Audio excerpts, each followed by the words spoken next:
ce sautani mal'una.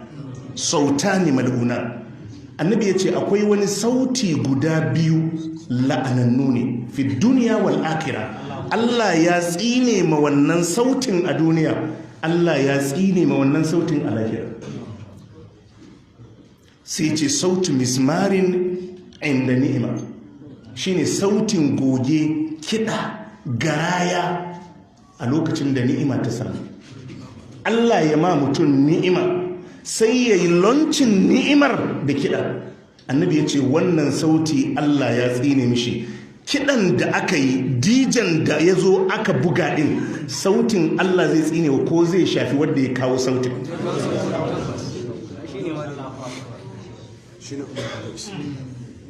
Annabi ya ce duk wadda Allah ya mishi ni'ima ya yi kiɗa, aka yi goge, aka yi garaya, aka yi bushe-bushe sanadiyar ni'ima, annabi ya ce Allah ya tsine ma wannan al'amari.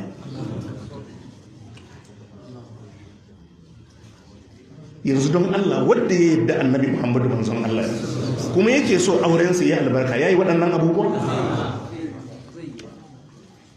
Ai ba annabi ne ya tsine ma wannan sautin ba, ko mahaifiyarka ce ta tsine ma wannan bikin, yana da wahala ya yi albarka.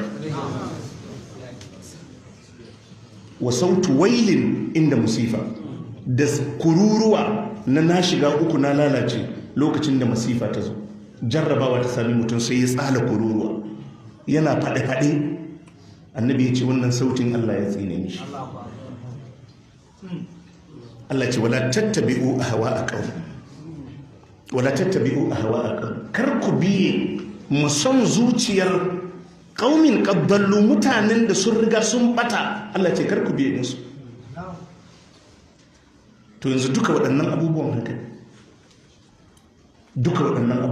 ne, kar ka yadda kai aure ayi waɗannan sabon Allah, kar ka yadda abinda annabi ya dora mana idan an yi aure ayi walima,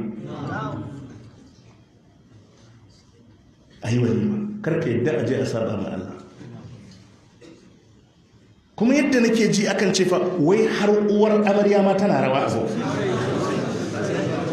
wai uwar ango ma ta zo ta yi rawa. Wannan gurbataccen familin ai sai dai addu'a. A Qur'ani Allah ya ce wal baladu tayyibu yakhruju nabatuhu bi idni rabbih والذي خبث لا يخرج إلا نكدا كذلك نصرف الآيات لقوم يشكرون.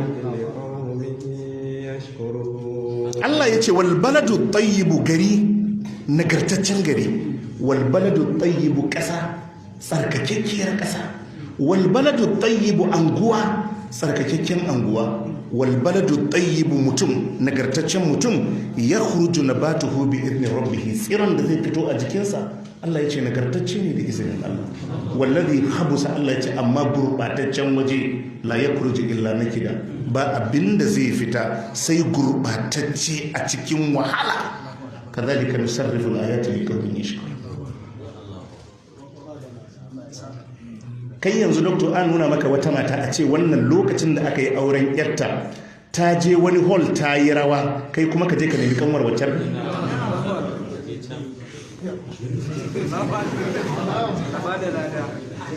Mu ji tsoron Allah, mu ɗauka karatu muna yi ne don mu yi aiki da shi.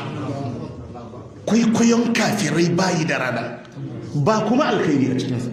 Kar ka ɗauki abin da addini ya zo da shi ƙauyanci, kar ka ɗauki abin da addini ya zo da shi ƙauyanci, kar ka ɗauka waɗannan ababa da ake yi wayewa ne, ba wayewa ba ne, ba wayewa ba ne, ba a taɓa wayewa da saɓa ma Allah, ba wayewa cikin saɓon Allah, ci baya ne da kaskanci a cikin saɓa ma Allah, ba wayewa a cikin saɓa ma Allah, ba wayewa a cikin saɓa ma Allah, ba wayewa a cikin saɓa ma Allah. Ku daina kwaikwayon abin da arna suke yi a bukukuwarsu, ku daina kwaikwayonsu, ku daina kwaikwayonsu. Ka rike abin da annabi Muhammad sallallahu alaihi wasallam ya zo da shi. Rayuwa za ta yi albarka, aure zai yi albarka, zuriya ta su yi albarka.